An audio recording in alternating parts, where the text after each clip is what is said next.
जो लेटरल का जो मामला है, जो बैक डोर से जो भर्ती की जा रही थी, एक तो वो चयन प्रक्रिया गलत थी और जो ये वापस लिया गया ये दबाव में लिया गया है। अगर इस तरह की भर्ती करनी है तो SC ST OBC को भी लिया जाए बैक डोर से, है सुप्रीम कोर्ट में ही भर्ती की जाए। इसी सुप्रीम कोर्ट में एक भी जज ऐसा है जो SC ST OBC से। पहले किसी चीज़ को आप आगे डाल दो, गेंद पाले में डाल दो, फिर उस गेंद को वापस लो, तो वो खेल है कि उस समुदाय को आपस में लड़ाने का। सफाई कर्मचारी हैं दिल्ली में, तो आज काम का नुकसान हुआ होगा आपका? जी, काम के नुकसान होने से ज़्यादा मेरा समाज की नुकसान हो रही है। मेरा आरक्षण खत्म किया जा रहा है। आरक्षण ही नहीं रहेगा तो हम पढ़े लिख के क्या करेंगे, नौकरी करके क्या करेंगे, रुपया कमा कर क्या करेंगे। जब एक आदमी अपराध करता है तो उस एक आदमी को तो बचा लेते, लेकिन जनता को मार देते। अगर उनका बीजेपी का पूर्ण बहुमत होता तो करती भी नहीं। इसीलिए अभी क्या है कि अल्पमत में थोड़ी सरकार अल्पमत में, और राहुल जी का थोड़ा प्रेशर था और अदर मेंबर्स का भी प्रेशर था, इसलिए उन्होंने बैकडोर लेटरल एंट्री थी उसको वापस ले लिया है।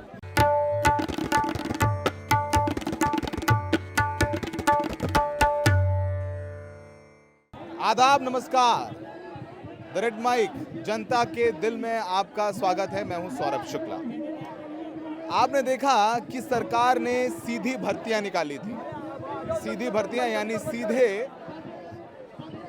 प्राइवेट लोगों को ज्वाइंट सेक्रेटरी पद पर भर्ती करने की एक प्रक्रिया जो आपने देखा है। जो IAS बनते हैं, जो UPSC का प्री मेंस और इंटरव्यू क्लियर करने के बाद सालों की तपस्या के बाद भर्ती होते हैं और ज्वाइंट सेक्रेटरी बनने तक उन्हें 15 साल लग जाते हैं। तो सरकार इसमें सीधी भर्तियां कर रही थी। इसको लेके प्रदर्शन हो गया कि भाई आप जो है ये लेटरल एंट्री के जरिए भर्ती कर रहे हैं, अधिकारियों को सीधे अधिकारी बना रहे हैं और उसमें आरक्षण का लाभ नहीं दे रहे हैं। सरकार ने लेटरल एंट्री जो है 2018 से शुरू की थी और 2018 से लेकर के अब तक 63 लोग लेटरल एंट्री के जरिए भर्ती हुए हैं। भारत की सरकार में तमाम पदों पर वो नौकरी कर रहे हैं जिसमें आरक्षण लागू नहीं किया गया है। इसको लेकर के नाराजगी है। अब जब सारा विपक्ष एकजुट हो गया, लामबंद हो गया, तो फिर सरकार ने लेटरल एंट्री के जरिए भर्ती कराने के फैसले को रद्द कर दिया।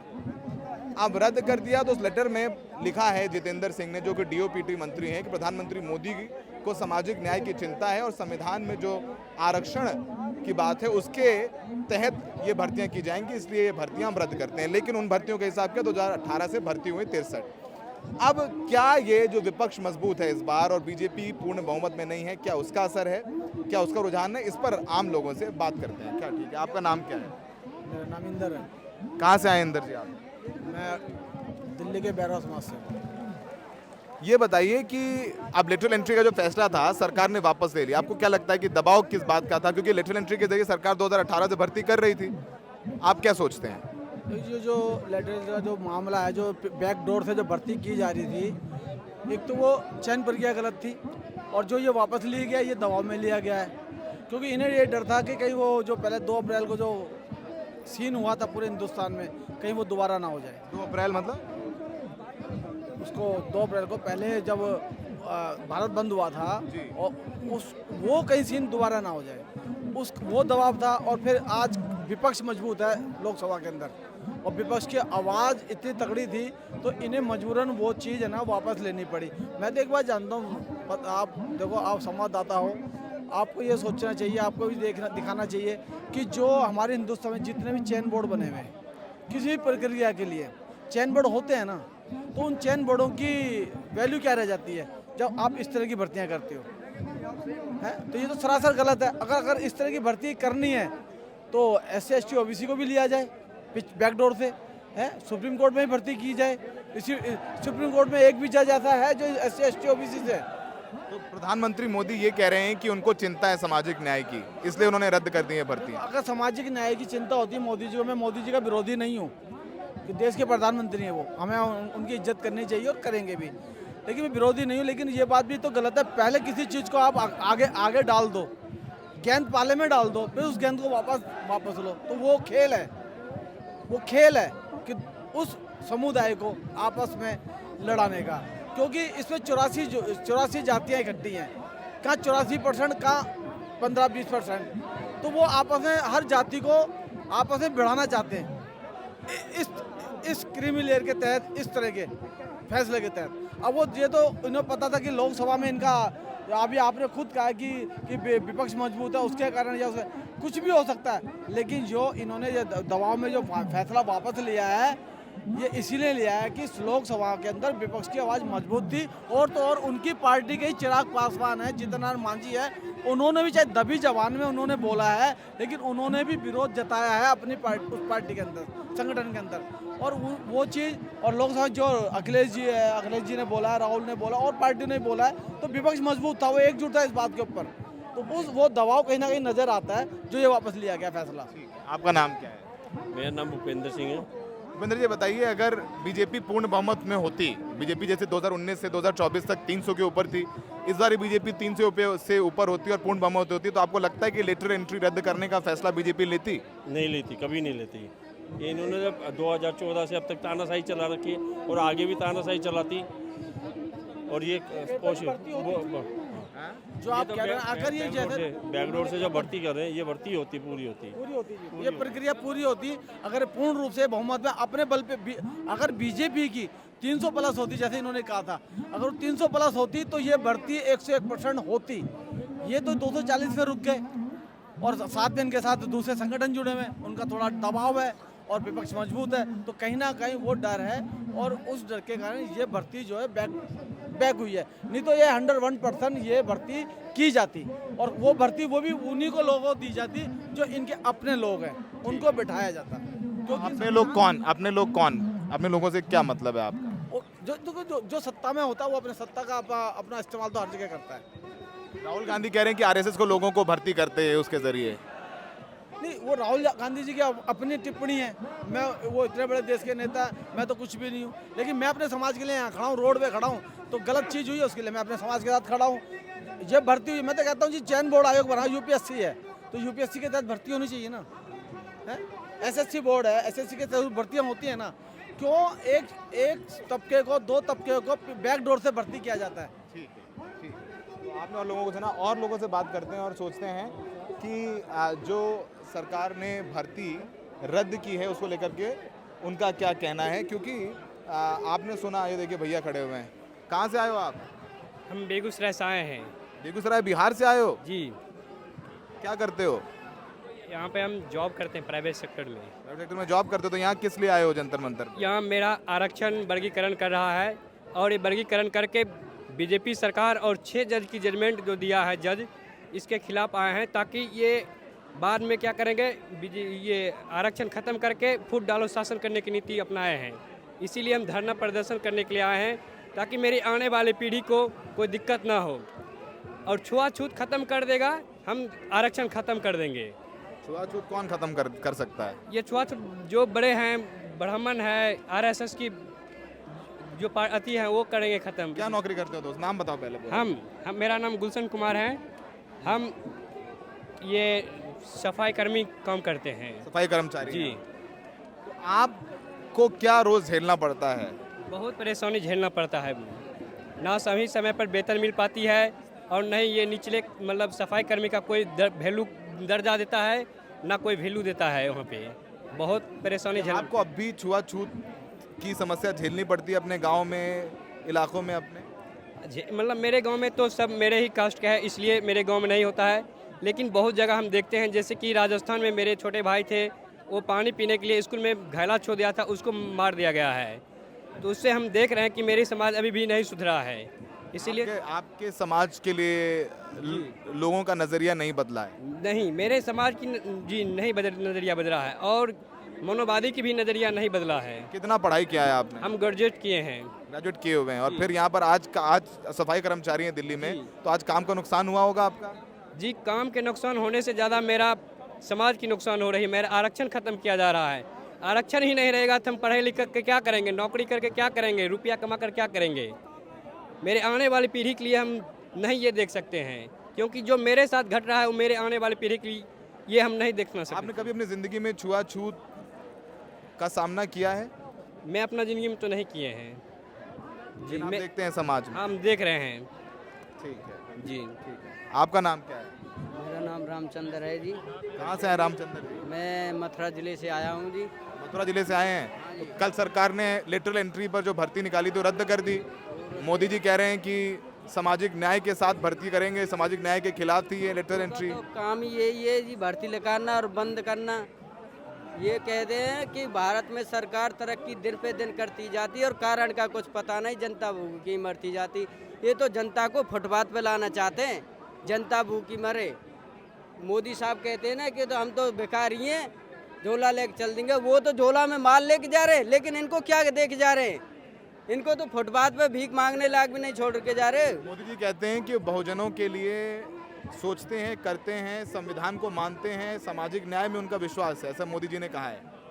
वो जो करते हैं वो दिखाते नहीं, दिखाते हैं वो करते नहीं। क्यों कह देते कि बिकते हैं यहाँ लोग, अस्मतें बिक जाती हैं और चंद सिक्के दिखाकर किस्मत बिक जाती है। SC/SC एक्ट के आरक्षण को ख़त्म करना मुश्किल होगा और SC से लड़ना भी मुश्किल होगा और ऐसा इतिहास लिखेंगे हम भारत में कि इन लोगों को पढ़ना मुश्किल होगा। कहाँ से, बिल्कुल कविता कहाँ से सीखी है आपने, ये बताओ। ये कविता जी हमने ऐसे ही सीखी है, जो आजकल संघर्ष के जरिए ही सीखी है। मतलब खुद लिखते हैं? हाँ। और देखो जी, मैं ये आपसे एक रिक्वेस्ट करता हूँ, ये जो दिन रात बलात्कार केस हो रहे हैं, अब पश्चिम बंगाल में हो गया, पश्चिम बंगाल में अभी ठंडा भी नहीं हुआ, इधर बिहार में हो गया, इधर यूपी में हो गया। ये बताओ जी, जब एक आदमी अपराध करता है तो उस एक आदमी को तो बचा लेते, लेकिन जनता को मार देते हैं। ये क्या रहस्य है? आज तानी मैं इसको समझ नहीं पाया। इसका जवाब पूछना चाहता हूँ प्रधानमंत्री मोदी जी से, जितने भी नेतागण हैं सभी से पूछना चाहता हूँ, एक दोषी आदमी को क्यों बचाते हो आप लोग? गुस्सा है आप में, आक्रोश। उसको तो साले को बीच में गोली मारो, साले को खत्म करो। एक आदमी के पीछे 100 आदमी का सर कलम क्यों करते हो? इसका जवाब चाहिए मेरे को। ठीक है, हम मंच बन सकते हैं आपका। आपका नाम क्या है? आंटी आ गई हैं, आंटी से बात करेंगे। क्या नाम है आपका? मैम मीरा वर्मा। कहाँ से आई हैं आप? मैं दिल्ली से हूँ, नांगले विधानसभा। दिल्ली से आई हैं। अच्छा, आप बताइए, महिला हैं, लेटरल एंट्री पे सरकार ने भर्तियां निकाली थी, फिर वो रद्द कर दी जब ये प्रदर्शन हुआ कि आरक्षण नहीं दिया जा रहा है। इसमें सरकार कह रही है हम बहुजनों के पक्ष में हैं, सामाजिक न्याय की बात करते हैं, तो प्रधानमंत्री मोदी कह रहे हैं। आप क्या सोचते हैं? मैं ये सोचती हूँ कि मोदी जी कुछ नहीं कर सकते, कहते हैं लेकिन करते नहीं है। बहुत बड़ी बड़ी बातें करी हैं मोदी जी ने, इतनी बड़ी बड़ी बातें करी कि उनकी बातों के अंदर आके और हमारे समाज गुमराह हो गया। और उनकी बातों में आके हमने उनको वोट भी दिया, कुर्सी भी दी, 10 साल राज भी दिया। क्या करा? महिलाओं का बलात्कार होता है तो मोदी जी नहीं बोलते हैं, वो चुप रहते हैं। कुछ भी होता है, मतलब ये है कि आपके साथ कुछ भी हो जाए या लेडीज़ की चैन खींच के ले जाओ, वो भी उसको भी वो नहीं करेंगे भाई चोरी हुई है या बलात्कार हुआ है। मोदी जी कुछ नहीं करेंगे महिलाओं के लिए, आज तक ना करा ना करेंगे। बेटी बचाओ बेटी पढ़ाओ का नारा प्रधानमंत्री मोदी ने दिया। तमाम योजनाएं महिलाओं के लिए चल रही हैं केंद्र सरकार और बीजेपी शासित राज्य सरकारों में। उज्ज्वला योजना, सिलेंडर दिए महिलाओं को, ये सब भाजपा कहती है। भाजपा कहती तो है, लेकिन जब उसकी इंक्वायरी होती है ना तो वो कुछ नहीं होता।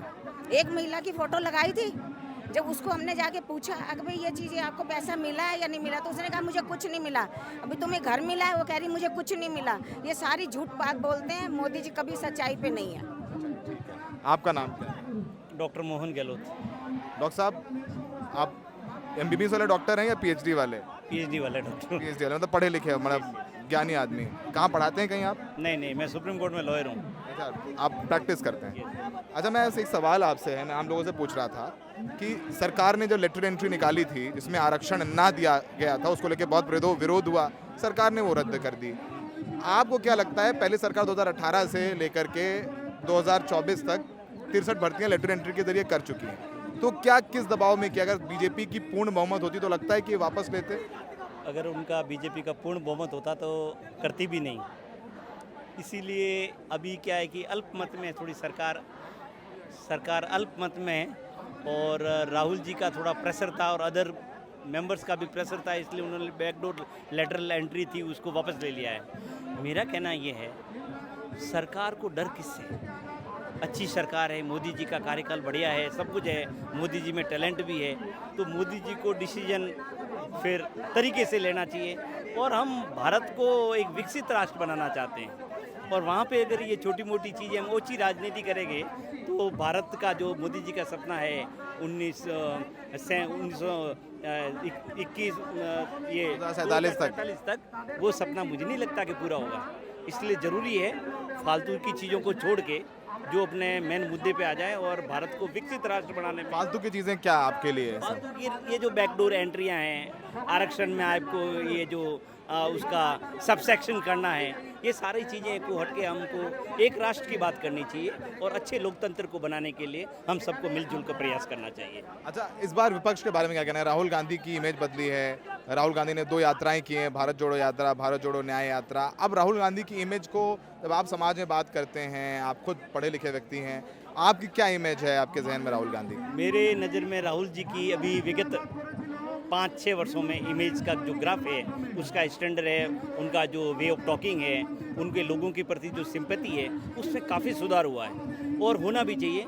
और राहुल जी ने और उनके परिवार ने जो राष्ट्र को दिया है, वो बहुत हिम्मत वाले लोग हैं और उन्होंने अपने परिवार के लिए भोगा है और राष्ट्र में बहुत ही सकारात्मक योगदान दिया है और संसद में भी वो ऐसे ज्वलंत मुद्दों पे बोलते रहते हैं। तो मुझे नहीं लगता कि राहुल कहीं न कहीं गलत है। अच्छा, गहलोत साहब ये बताइए डॉक्टर साहब कि बीजेपी कहती जो लेटरल एंट्री है वो कांग्रेस के टाइम से चल रही है। मनमोहन सिंह लेटरल एंट्री के जरिए आए थे, मोंटेक सिंह आलूवालिया, जयराम रमेश सब लेटरल एंट्री के जरिए आए थे। तो जब कांग्रेस लेटरल एंट्री करी तब आप आरक्षण की बात नहीं करते, लेकिन जब बीजेपी कर रही थी, मोदी सरकार कर रही, तो आप लोगों को तकलीफ हो रही है। ऐसा बीजेपी का ये सरासर गलत है। ऐसा लेटरल एंट्री कभी हुई नहीं है। सारी जो एंट्री हुई यूपीए की तरफ है और एग्जाम के थ्रू हुई है। ये सारे जो वे है वो सारे गलत है। ठीक है, शुक्रिया गहलोत साहब। Thank you. क्या तो शुभ नाम सर आपका? सौरभ शुक्ला। तो आप देखेंगे यहाँ पर प्रदर्शन तो चल रहा था और हमने कोशिश की जानने की कि लेटरल एंट्री की जो भर्ती रद्द हुई है उस पर लोगों का क्या कहना है और ख़ासकर उस समाज के लोगों का जो इसको लेकर के प्रदर्शन कर रहे थे। सरकार को भी लगा कि लेटरल एंट्री के जरिए उसकी किरकिरी हो रही है, क्योंकि राजनीति अब केंद्र में संविधान बचाओ, जातिगत जनगणना जो है वो केंद्र में, और ऐसे में लेटरल एंट्री के जरिए अगर वो भर्ती करते हैं और आरक्षण का लाभ नहीं देते हैं, उनका नुकसान होगा। तो फिलहाल आप देखेंगे कि अब इस बात पे आक्रोश है, सरकार लेटरल एंट्री के फैसले पर बैकफुट पर आई है और यही वजह है कि मोदी जी इस बार पूर्ण बहुमत से नहीं आए हैं। उनके पास चिराग पासवान भी हैं, नीतीश कुमार भी हैं, चंद्रबाबू नायडू भी हैं, जो उनको कहीं ना कहीं आरक्षण और ख़ासकर संविधान को लेकर के जो उनके खिलाफ एक माहौल बन गया, उसको लेकर के वो भी स्टैंड ले रहे हैं। और जो स्टैंड लेने का नतीजा ये है कि लेटरल एंट्री के फैसले को बीजेपी सरकार को वापस लेना पड़ा है। सहयोगी शायन के साथ Saurabh Shukla, the red mic.